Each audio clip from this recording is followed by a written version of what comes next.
Hello and welcome. Thank you for joining us. This is Diplomatic Corner coming to you every week this hour. I am Alin Temiskin with a program. Today I am sitting with a university lecturer to discuss foreign relations and Ethiopia's diplomatic journey. So don't go away and enjoy the program.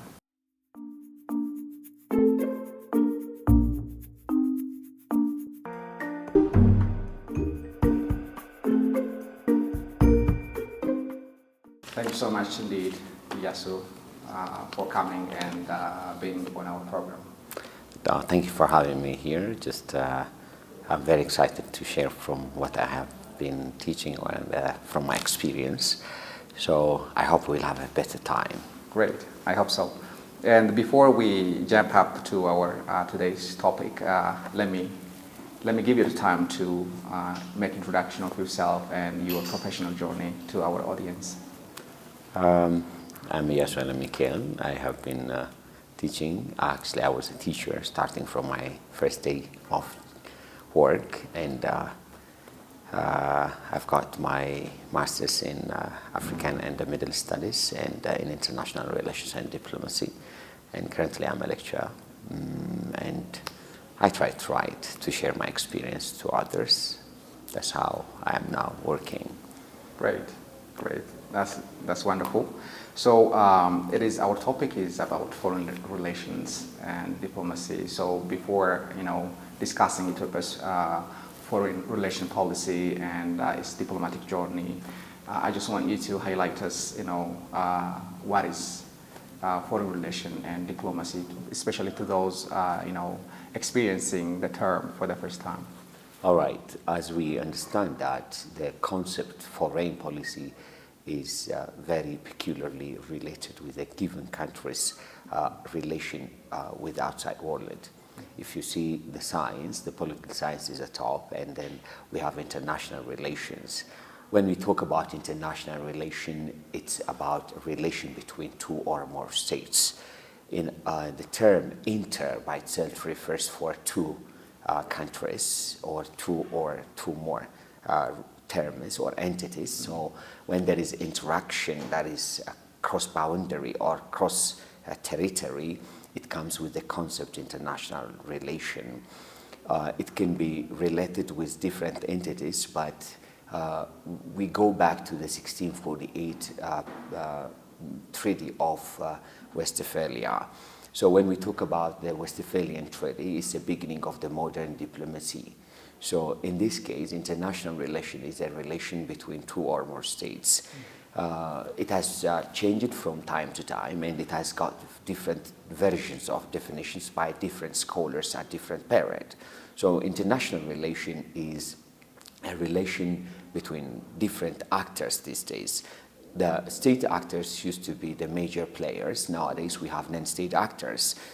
Non-state actors like NGOs or INGOs and others. When I say NGOs, non-governmental organizations, and when I say INGOs, they refer about international non-governmental organizations.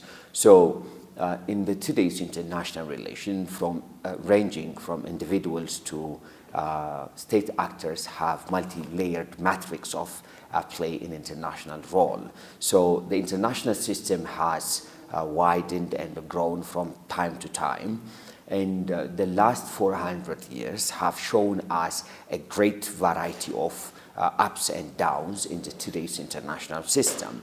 So we go back to the Westphalian Treaty, which is the 1648 period, where the 30 Years' War that started in 1618 between the Roman Church and the kingdoms of Europe, following the separation or the quest to have states and separation from European states, which was a very brutal war and ended in Munster and Osnabrück in the 1648. This has led for the separation of the state and the church in Europe. So this has expanded following different innovations and different reformations in the European continent.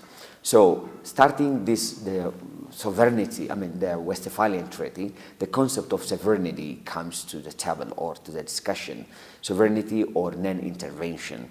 So driving this or derived with this assumption, the British Revolution occurred in at the end of 18th century, and then we can see the Marxian development, the liberal concept development, and it comes to 1914, the beginning of the First World War, and the end of the First World War in 1919. Following this, the international community of the times, majorly the Europeans, had a conference or a congress. Actually, we left one congress, which is in 1815.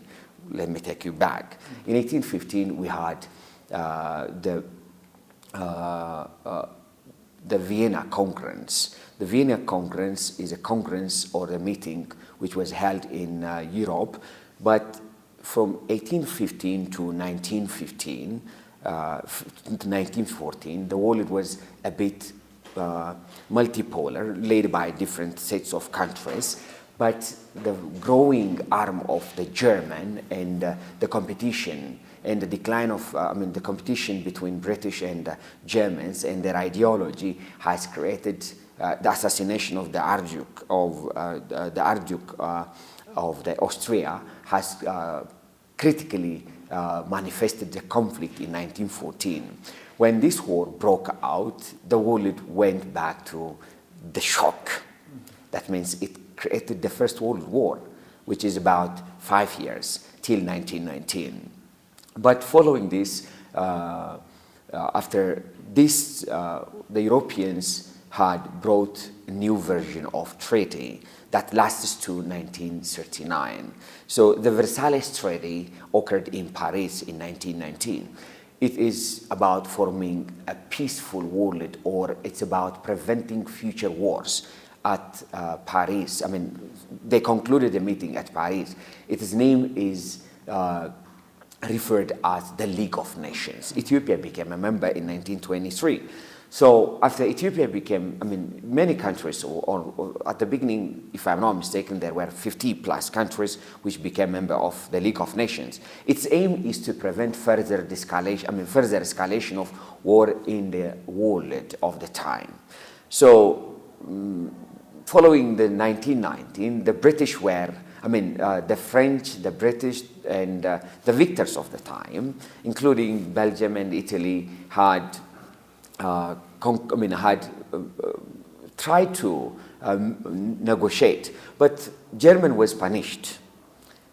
Germany was punished for the war, and for it was kind of retribution, or it was kind of Germany was needed to pay for the destruction and for creating the chaos. So the Ruhr, a part of Germany was taken by Europeans.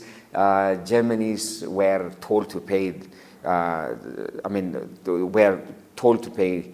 or to make retribution. They were demanded to pay for the loss, and it was one of the period that we can say the world started, shifted, or it woke up from the relic of,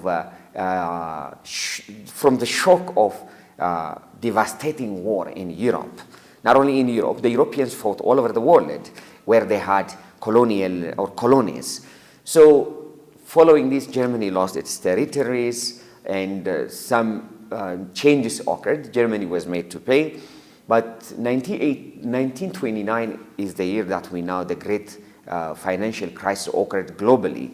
The Germans were expected to borrow money from the Americans. The Americans were not able to facilitate. The Americans and this Wilsonian assumption, plus the Russians were not involved in the League of Nations. And the Americans were not ready to provide the money for Germany, so the Germans went bankrupt. Even there is a saying that Germans were their money became pile of paper. They were not able to buy bread. Because of the inflation, the sanction, the Germans were told to pay. So in the midst of this, the German Nazi Party, which was having only 2% in 1928, rose to power, gaining 18% in 1930. And then after 1930, in 2 years' time, if I'm not again mistaken the year, took power.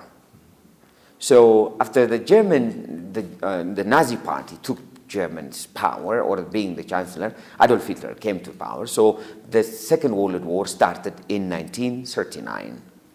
So this war was a very devastating war. Imagine if we were there at the time.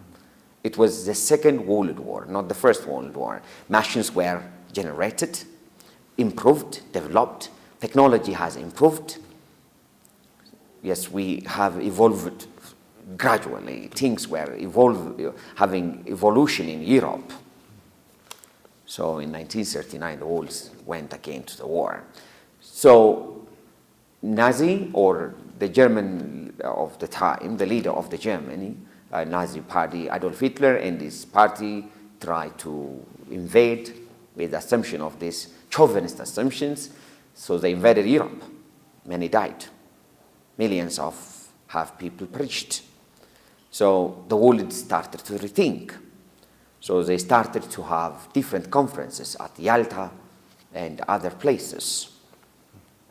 So when they have these conferences, they wanted to have a meeting which won't solve the world's problem at the United Nations or forming the United Nations. That's when the United Nations was 1945. Okay. So 1945 brought the assumption or the prevention of the World War III for maintenance of peace and security, for non-intervention. And not only non-intervention, it brought the concept of preventing future genocides, crimes, and other issues on humanity. So that's a working that's a working charter that we have today. There are many challenges and up and downs. But when I came to foreign policy, what is foreign policy? It's two terms again, foreign plus policy. When we say foreign, it refers about outside. So it's a policy, a guideline, framework. So countries produce different foreign policies, whether it is written or unwritten. Mostly it is written. So foreign policy is a political decision in which a state identifies and defines its external goals or achievements. When I say this one, foreign policy is how to do a relation with other countries. It's a policy you have with other countries. It's about status quo, it's about prestige, it's about survival of a given country. It's about power. It's about enhancing your power. It's about enhancing your status quo. It's about enhancing your survival. So it's a policy a given country formulates it and implements it. It has stages from articulation to decision making. So foreign policy is a strategy or planned course of action. It's a planned course of action developed by decision makers of a given state. The decision makers of a given state plan it or strategize it. Why? Because it helps us to determine the direction upon which a given country's foreign activities or outside relation is conducted or is depending. So it's a plan of what a given country does in its relation with others. So a given country makes relation. So it's a way how it puts its objectives. It has its own objectives.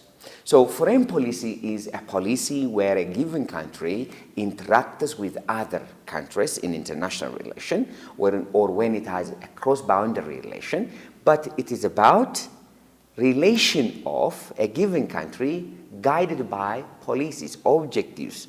It's about objective. In here, many people have or overlap the definition of foreign policy and the concept called diplomacy.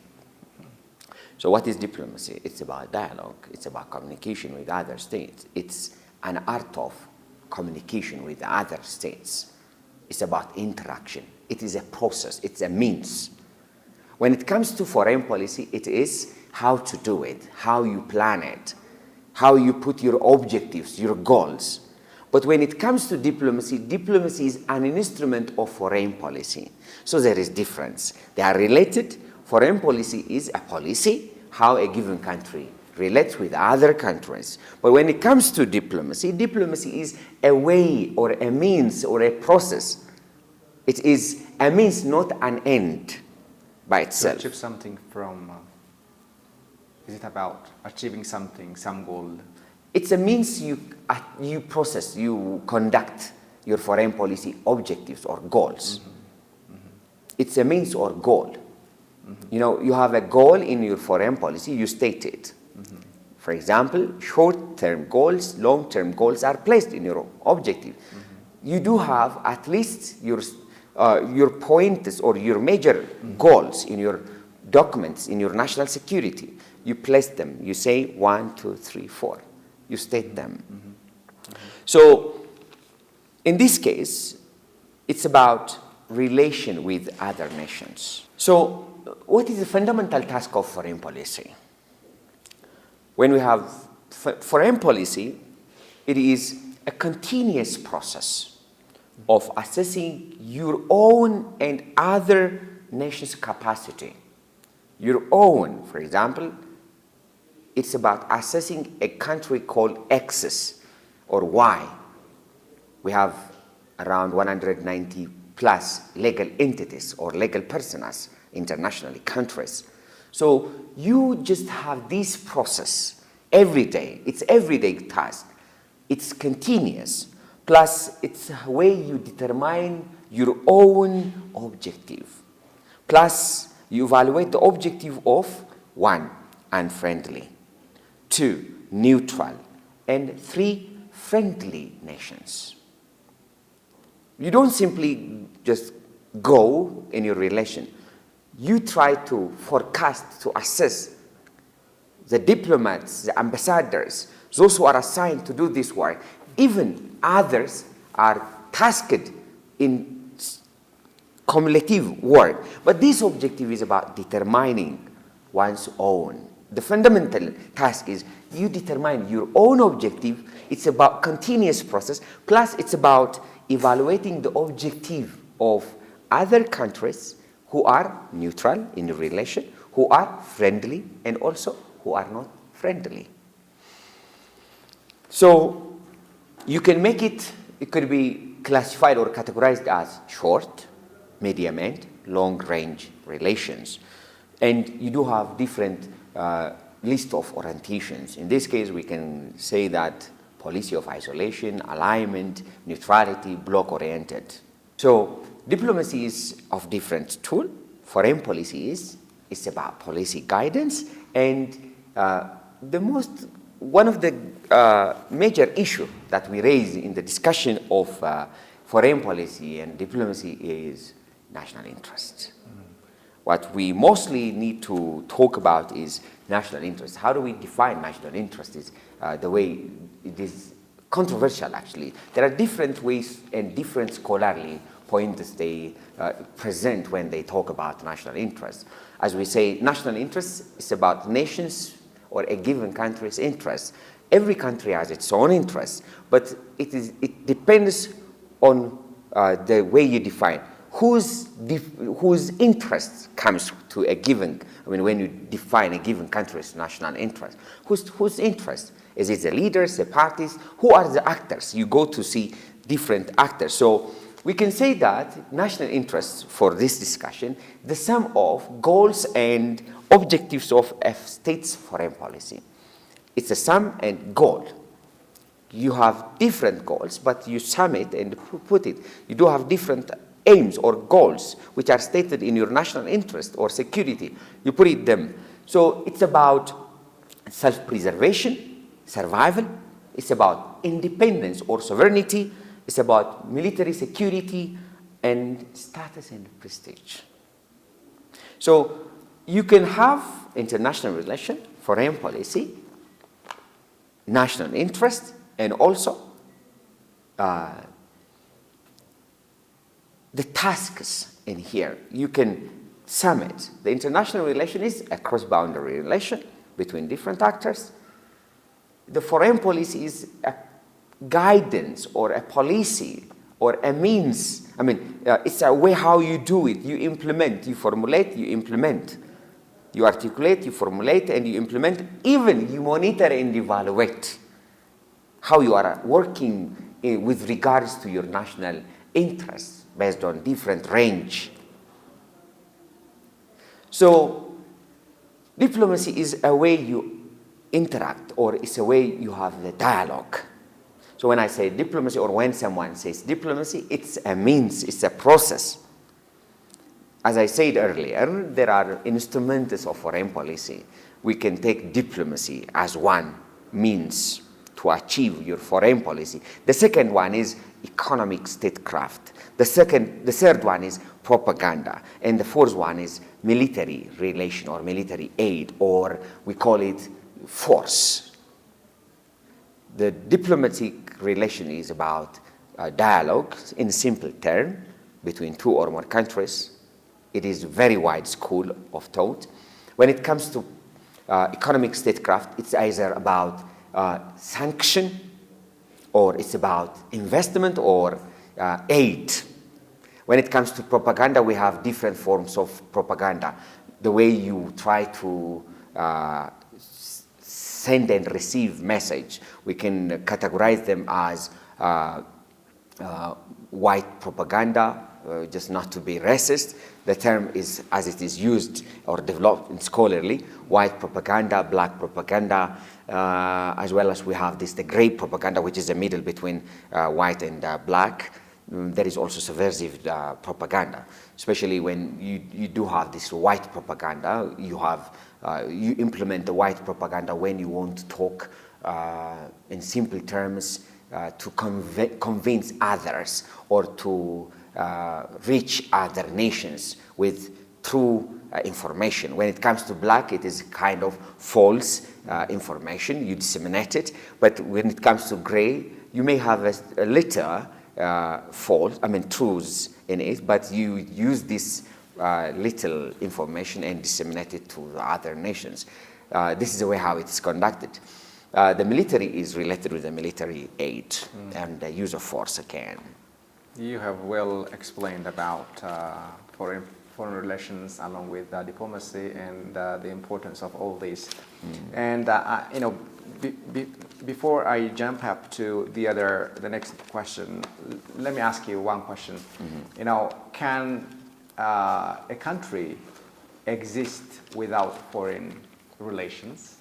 And can you forward me a typical country that is existing without interacting with countries around the globe? Countries are not free, especially in the 21st century, to isolate themselves. No country is an Iceland. When I say no country is an Iceland, countries cannot be free from interacting with other nations because you do have relation. Countries have different forms of orientations or policies in their relation with other nations. But, despite the fact, some countries have tried not to be member of different organizations. From our previous discussion, if you remember, I have stated that there are strategies of state policy, states policy or orientations in their policy. We can categorize this at least in four major points. The first one is policy of isolation. For example, Americans were isolated. They had implemented the policy of isolation. And countries like Switzerland also were not members of the United Nations till 2002. The isolations doesn't mean they have isolated themselves totally from other relations. Countries interact. So there are alliances formed within this orientation. So countries cannot escape from relation because what you have may not be with me. So countries share resources and other activities.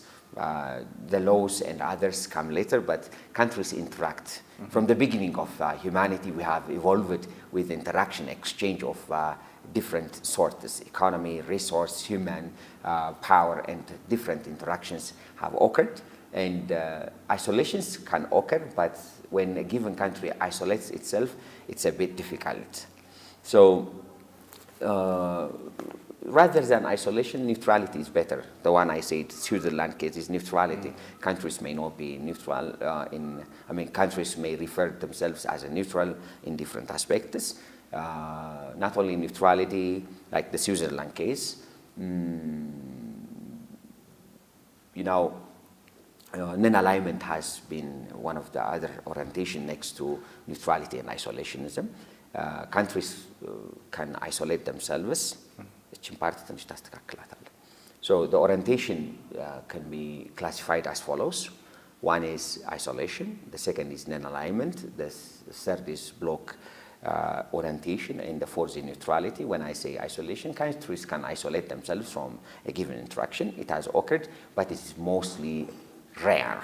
When it comes to the second stage of this non-alignment, Ethiopia was a non-aligned movement or participant during Haile Selassie's period. Ethiopia has participated at Bandung, Indonesia in 1955 at non-aligned movement, which was led by India and other countries which were not wanted to be caught in the so-called the bloc-oriented competition of the Cold War era. The third one is the bloc orientation. We had this big experience followed. Some say it started in 1917 after the days of the Tsar of Russia, but most likely it started after the so-called 1945 or the formation of the United Nations. It really started after 1949, the so-called Cold War, and the world was divided at least into two blocks, the East Bloc and the Western Bloc. And again, there were countries like Switzerland, which were neutral till 2002. So this is a way how countries interact, but countries could be can isolate themselves, but it is a bit different. difficult. When a given country becomes isolated, it's challenging, especially in the 21st century. Great. Let me take you to Ethiopia's foreign relation policy. How would you describe Ethiopia's foreign relations policy now and before? Is there any kind of change happening currently? When it comes to Ethiopian case, we can go back thousands of years for those who support the thesis of Great Ethiopian thesis. Actually, when it comes to Ethiopian foreign policy, there are different theses raised. Some claim there is a greater Ethiopian thesis. There are those who go against it. But for your question, the history of Ethiopia mostly is related with long-standing survival or history of survival. It depends on its survival, that Ethiopia or the concept Ethiopia has existed for more than 3,000 years ago for those who support the Great Ethiopian thesis. And for those who are against it, or for the greater Ethiopian thesis, they claim that Ethiopia started around 150 years, and there are also who oppose still the Ethiopian state. But when we see it in detail, we can raise the issue of Aksum. Aksum Empire has existed in the Horn of Africa. The Aksum Empire has existed. It has traded with European and other parts of the world, especially with the Persians, with the Romans. It existed for a long time. Ethiopia has, actually, I cannot say Ethiopia, we can say Aksum. Aksum has traded with, the Aksumites had traded with the empires of the time, like the Persian, Indian, and Chinese, and other existing of the time, civilized parts of the time, or the states of the time, or empires. Actually, we cannot say states, the empires and kingdoms of the time. The people around the place had traded. History shows that in Aksum, history of this part is written. After the fall of Aksum, the Zagwe dynasty has also existed, especially after the Zagwe is very known for its neutrality, especially during the crusades between Europeans. I mean, but between during the War of the Crusade. Even we can say that Atze Dawit has established embassy at Venice in 1402. That's one of the history. After that,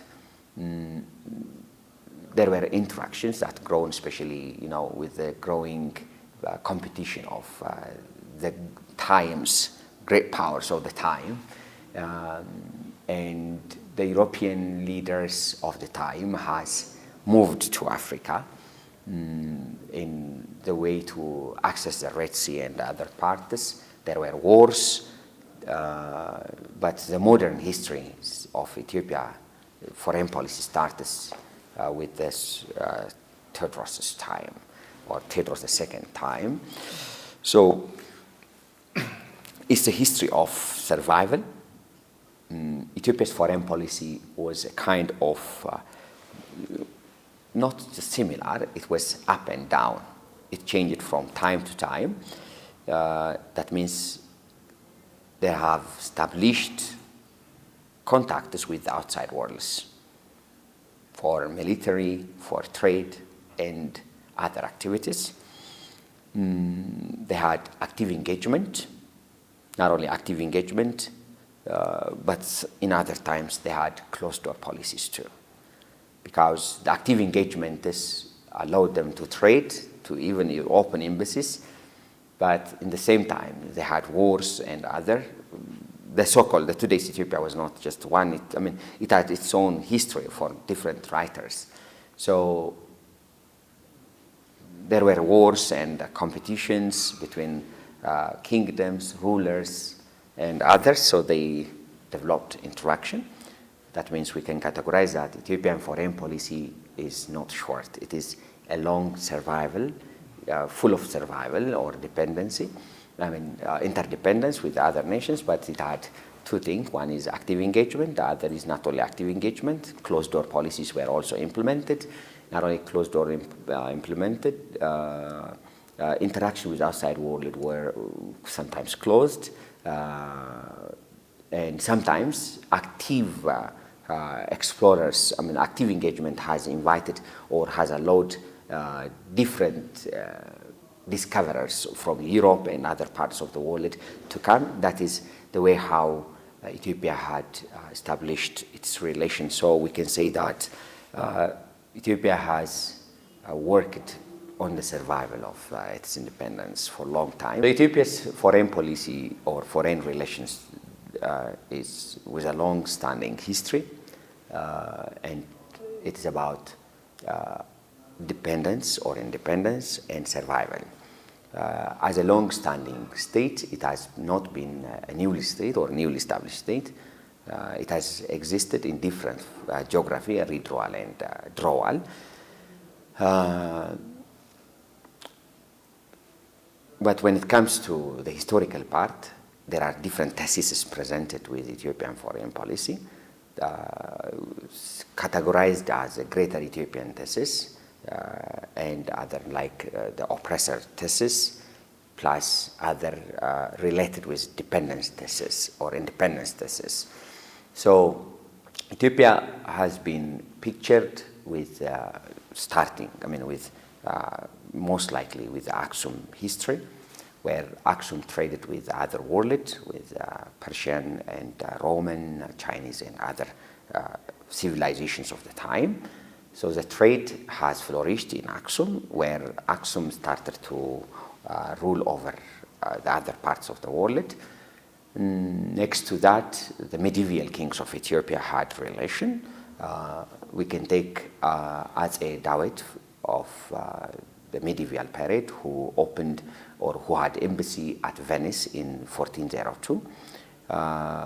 Plus, there were relations between Ethiopian kings or the so-called leaders of the Abyssinian and other empires or other kingdoms surrounding, which are today in Ethiopia, to interact with other parts or world. Some parts had relation with Turkey, some parts had relation with Portugal and Europeans. But after Tewodros II came to power, the formation of the Ethiopia or this so-called today's Ethiopia started in foreign policy. So Tewodros II's arrival has changed history there. The relation has become strong with outside forces. And after Tewodros came to power, there were relations. Johannes IV, later AMN-English comes to power. After AMN-English and after Johannes IV, AMN-English, after AMN-English, most likely we talk about Liji Yasu. And Liji Yasu's period is very challengeful. If you see, the World War has occurred during his leadership tenure or period. After that, Haile Selassie Imperial Haile Selassie came to power, and then we had the Derg regime. After the Derg regime came to power, we Ethiopians shifted to the EPRDF, or Ethiopian People's Revolutionary Democratic Front, or EPRDF, starting from 1991. And in 2018, the so-called the prosperity came to power with kind of shift in its foreign policy. Let's now come to the current state of relations Ethiopia has with countries around the globe. Mm-hmm. How do you assess? It's a very wide question, very big question. Ethiopia's foreign policy starts from domestic to outside, and it depends on the domestic issue. But we can see it not only from inside to outside, but also from outside to inside. For example, Ethiopia used to be identified for its peacekeeping missions, starting from Haile Selassie time, especially Ethiopian military has been a peacekeeper at Korea, at Congo, at Liberia and Rwanda, and recently at Sudan and in Somalia, and not only in Sudan, not in Sudan, between Sudan and South Sudan. And also Ethiopia has been a peacekeeper in Somalia. That is one factor that we can see regionally. Ethiopia's presence by itself has its own challenges, since it is very near regionally to different strategic positions. The best is it is cooperation. So cooperative or pragmatic needs are needed in where Ethiopia can secure its national security or territorial integrity, where it can work with its neighbors peacefully. And this is so-called working with an IGAD framework. It changed from time to time, but as I said earlier, Ethiopia is one of the founder of, one of the country in the Horn of Africa. There are problems in the Horn. Every state which is in the Horn has its own sovereign right and duty. They have competition and conflict. From time to time, governments change. There is dynamics too. Diplomacy is just, it's not like you and I talk here theoretically, the practitioners. have their own assumption. But diplomacy of Ethiopia changes from time to time. When governments come and go, it changes from time to time. But we need to have a policy that is sustainable or continuing, which is working. Just different countries change from time to time their foreign policy. When it comes to Ethiopia, it changes from time to time based on their national interests. And Ethiopia should be pertinently identified for its existing practices like the peacekeeping, cooperative agreements, taking role in African continental leadership, like in AU leadership, IGAD leadership, strategically taking advantage of working in cooperative manner. So the world is now very chaotic. When I say chaotic, there are challenges. It seems it has changed from unipolar towards multipolar system. So in this case, the multipolar has its own impact on nations like Ethiopia or the nations in the Horn of Africa. So these countries in the Horn need to work together. The governments come and go or change, but their policy needs to be forward or for more of macro regional policies should be in place. Ethiopia is identified for having this AU starting from OAU to AU starting from 1963 and hosting different international conferences, leading African or continental programs or agendas, and it has been a part of multilateral relations and bilateral relations. So impacts can occur in the region. Great. So is there any diplomatic success that Ethiopia has already achieved that you have witnessed? Can you mention? Yeah, most likely Ethiopia's role in African Union establishment and OAU establishment starting from Haile Selassie, support for Pan-Africanists or for those independence groups like or leaders of the time like Mandela or not only Mandela, Zimbabwe's Mugabe was very mentioned in many historical incidents. Thank you so much indeed for your time and coming over to our studio to reflect your perspectives on foreign relations and Ethiopia's foreign relation policy along with its diplomatic success. Thank you so much indeed. Thank you for having me. Great. Well, viewers, that is all we have for today. Many thanks for watching. Until we come up with other guests next week, many thanks for watching and goodbye for now.